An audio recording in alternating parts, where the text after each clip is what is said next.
Thanks for joining us once again here at Chopping It Up for another mini episode of Prime Cuts. Just wanted to say happy Valentine's Day to everyone out there.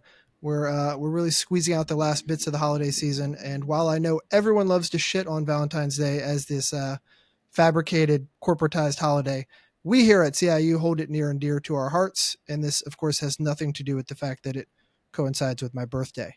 So, in honor of the Lovers' Holiday, this week we're covering the 1981 Canadian slasher flick directed by George Mihalka, titled My Bloody Valentine. This movie is now available for rental via Amazon Prime if you're interested in taking a look. As a reminder, Prime Cuts is designed as a quick-hitting, free-form conversation where we discuss a breadth of horror mediums, including anthologies, theatrical releases, graphic novels, shorts, and other forms of media. There is no set agenda here as we shoot from the hip and provide any gleaned insights from our respective viewings. So, guys, first, has anyone seen this movie previously? And if so, what'd you think? I don't think I have, but it looks familiar, or parts of it sounded familiar. So it's a cult classic, and I'm sure we all saw the cover in like the old video stores back in the day. But I Captain Video. Yeah, right. Errol's video. I'd never seen it before. Sled. I hadn't seen it, and I do remember seeing the cover, and also still the cover. I don't think it would lure me in if I saw it now. I don't know if I would look at it and even have any idea what the movie is remotely about from the cover. Yeah. Well, it's funny. I became obsessed with all the different holiday movies, right? It's the October, Halloween and Christmas and even New Year's. And then so Valentine's Day was one that I wanted, and I remember this cover, but like you said, before we did, I hadn't seen it either.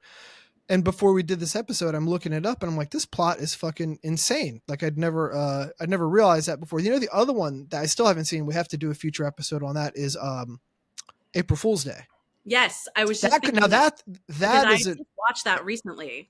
And I think honestly, maybe I conflate these two movies in my head also from that cover. April Fool's Day's cover is much more to me iconic with the woman with the knife behind her back and stuff. But but yeah, I don't know. I kind of do associate them in my head, although I don't think they have anything to do with each other other than being around holidays. But yeah.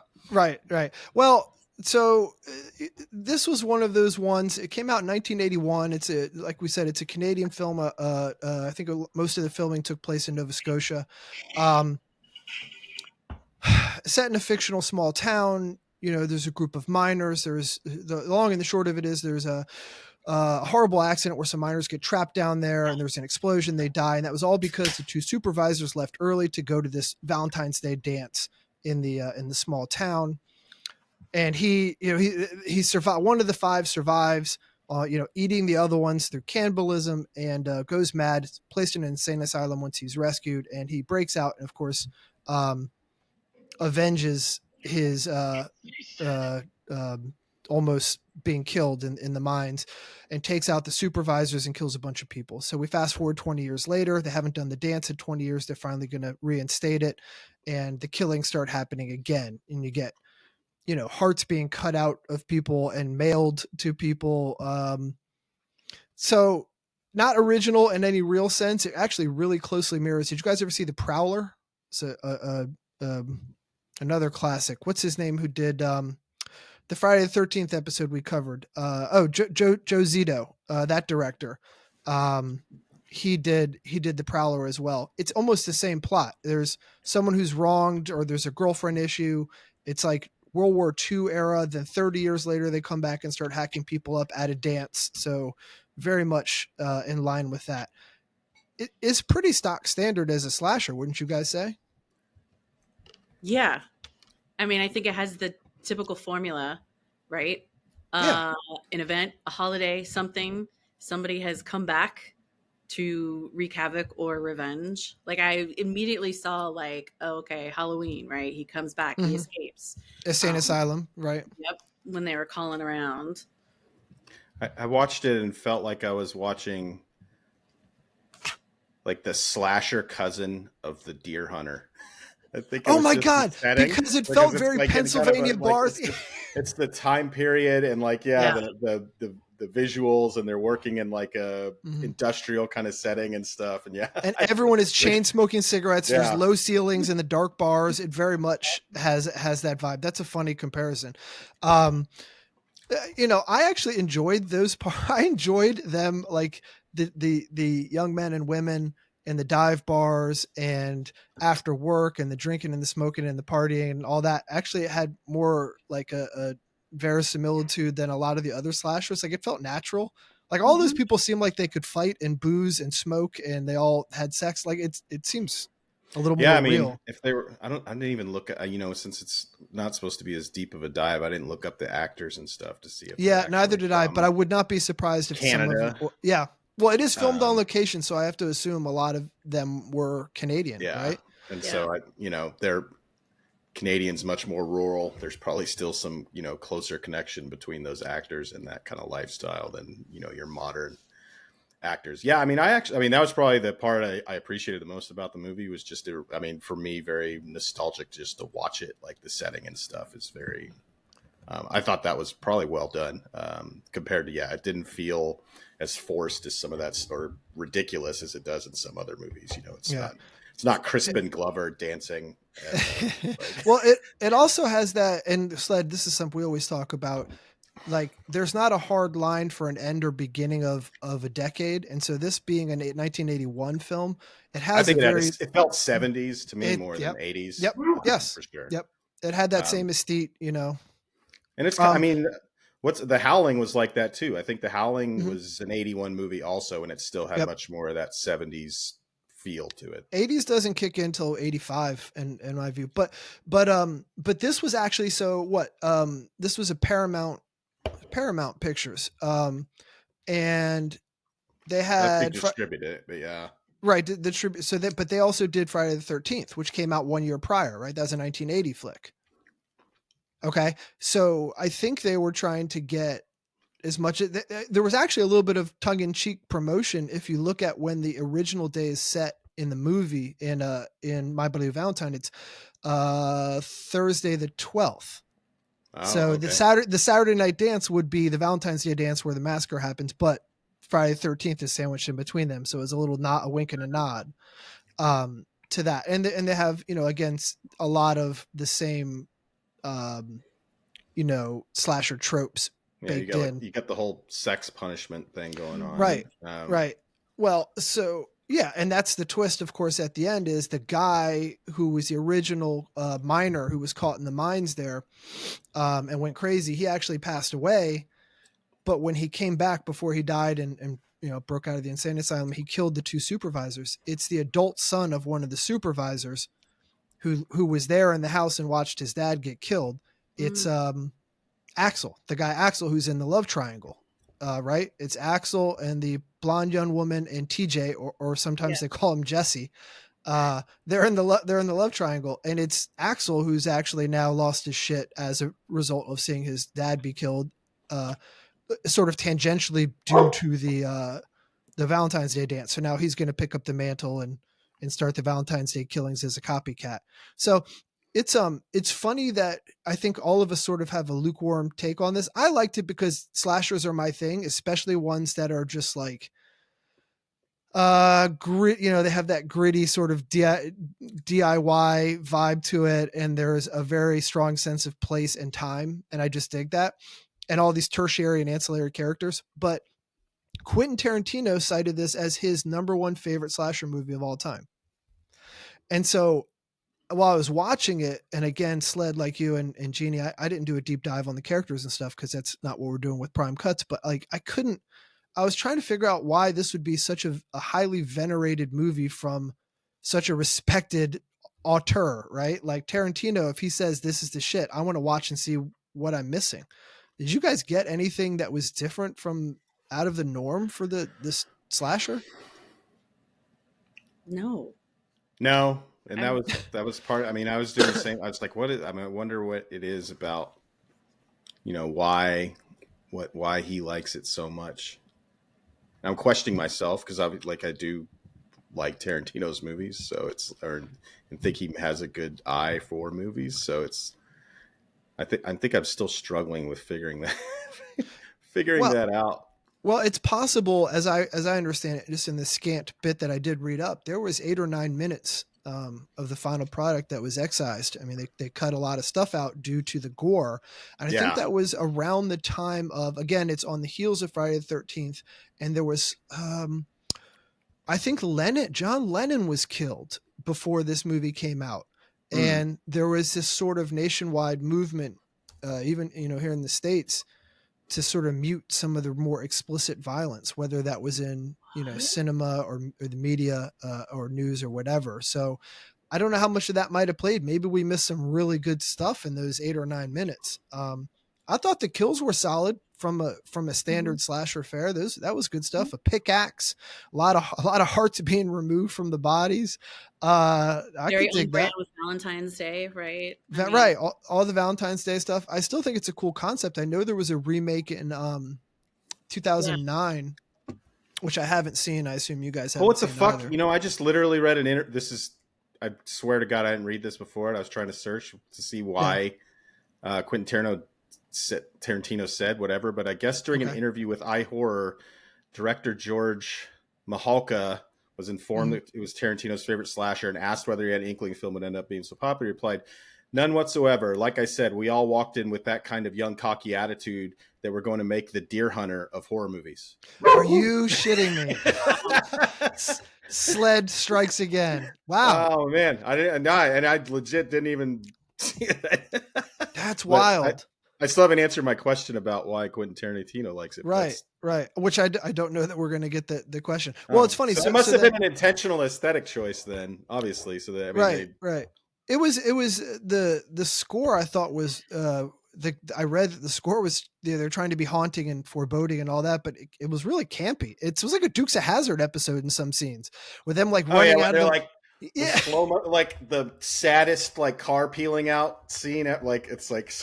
So they could go get drunk at the local fall and crawl. They don't even look like they're driving fast, particularly. No. Like no one's like no.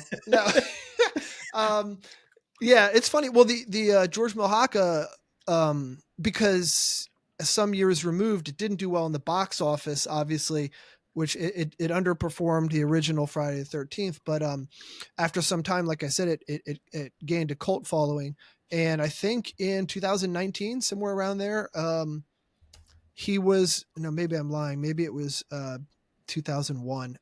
In any event, years later, he wanted to do a sequel to it, which I actually think would have been cool. Cause the same director trying to come back, a couple of decades later, and they just axed it.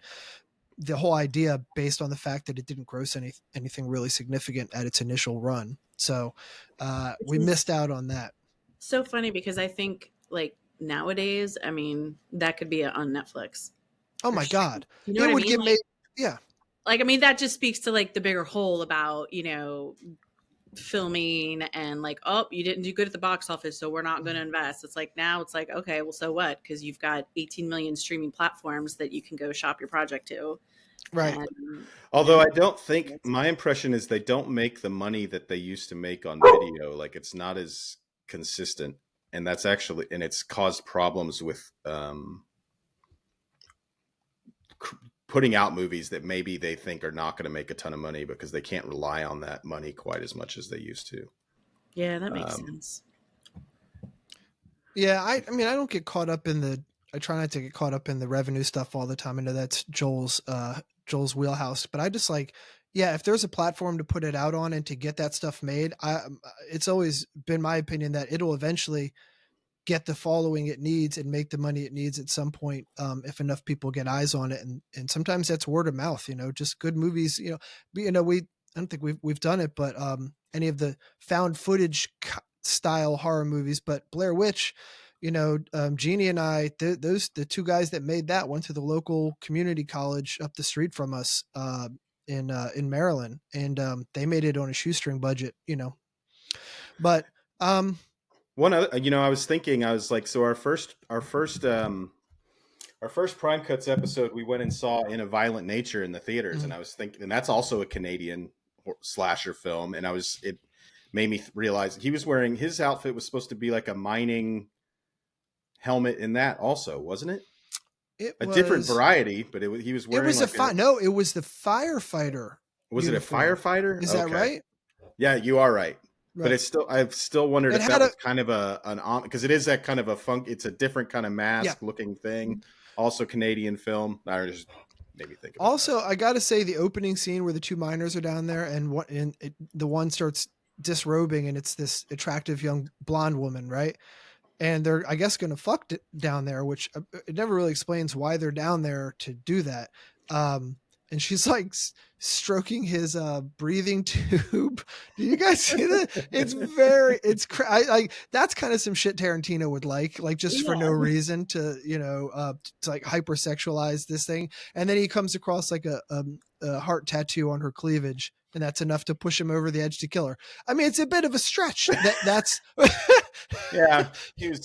He was under control until that happened. Right. It's like she had nothing to do with the dance. She wasn't even born when the original dance happened, but she did get a heart tattoo. So that's enough to hack her up 300 yards under the surface. What do we do with this sled? It's not cleavers. We do machetes for these, right? So, geez, out of 5 machetes, I because I like slashers, I know no one's high on it, and I'm going to rewatch it more after this just because I want to see more stuff, but 3.001 machetes for me. What about you guys? I mean, yeah, 3 sounds fine. I think I need to watch. I think I need to watch it again. I mean, it's not bad. It's definitely I didn't watch it and think this is fucking awful. Yeah, and I don't want to figure out. No, it's super competent. There's something there. I want to see if I'm missing and watch it. I would like to see and determine if I'm watching the uncensored version. If that's out there, right? I think would be worth seeing. I think I read they're talking about making it. Were they talking about remaking it? They remade it in 2009. Okay. And then, and sometime later, or maybe it was 2001, the original director, like I said, wanted to have a sequel, and they nixed it. Jeannie, what about you? How many machetes? Probably 3. I mean, I never really think a movie's bad because I enjoy bad movies. In fact, for some reason it gave me a call back to Microwave Massacre. I don't know if it was because they were all at work, right, in the mines, but. I mean, 3, yeah. I guess I need to adjust my scale for if you really want to watch bad, cheesy ass slasher movies, that's 1 scale, right? Yep. I'm thinking Killer Workout, Microwave Massacre, on that scale, it's really high. I would rate it really high, right? Yeah. Yeah. Yeah. I mean, Sled, sure. I figured you'd bump it up at least 1 machete for them cooking meat on the fucking engine, on an engine of a car that they're running in a scrapyard. I thought you would like that. I mean, I've never done that. It doesn't seem. I mean, I guess if you're really desperate, aren't they mining coal? They can't build a fucking coal fire. Dude, I have no idea. I have no idea. They're all just really excited about going down in the mines too. They really were. Do you guys not understand? You've been hearing all this, but then I think about this is totally in your early 20s. That shit you would do that you have. I'm thinking. Yeah, I mean, they're talking about how they have a pool table and they've got a whole set up down in the mine to just. You absolutely would do it. You absolutely would do it. We would have all done it at 22 if we were somehow working the fucking mines in Canada, and there's for sure they canceled the one activity socially that we were all planning on doing. We would definitely go throw a party somewhere else. I mean, I think about lifeguarding, right, and everybody pool hopping. I mean, for it's sure. just you're yeah, let's go to this clubhouse, sneaking into the clubhouse of the communities because they got a pool table. But it's completely that whole vibe. You've got your whole crew and you're friends with people you work with your friends. Yeah, I think it's a watchable movie, but it's one of the ones that I watch for the weird interior lives of the secondary and tertiary characters. I'm just I want to know what, Jesse does in his spare time before what's the rest of this universe like? Right. It's we probably would get bored of it at some point. Very soon. All right. I mean, unless anyone else got anything, let's wrap it up and keep it nice and tidy here. Good flick, a lot of gore. I would suggest it if you're a slasher fan, especially there's a little bit of that cheese factor. But it falls in line with all. I mean, it's actually a little bit odd that some of the other ones took off and it didn't. Like if you just watched Friday the 13th a year prior to that and then watch this, I don't see much separation, right, in what you're looking at, right? No. I think there's more. Is there more women in Friday the 13th? I think there's more sex. You have a good deal of sex. They're trying to go off and have sex in the mines and wherever else in this one, right? Like there's love interests and. Yeah. I mean, right off the bat, you got a pair of breasts in the mine within 3 minutes of the credits, right? She didn't get topless though, right? She didn't actually. She did not get topless. No, her mistake was having that tattoo on her cleavage. I'm trying to, Friday the 13th, the original one is really, the best part of that is fucking Jason coming up out of the water. So maybe that elevates it in my head, like the dream sequence thing. Well, you got the Darth Vader stuff with the he never takes the mining mask off and the breathing. It sounds like that. So I don't know. Yeah, Jason's not even really in the first one, other than that right moment. So right. Yeah, no, I mean it's I don't see any reason why. I think it's as good as that. Yeah, for sure. All right, guys, we're going to keep it tight here. Thanks for joining us once again for Prime Cuts. We will see you next time.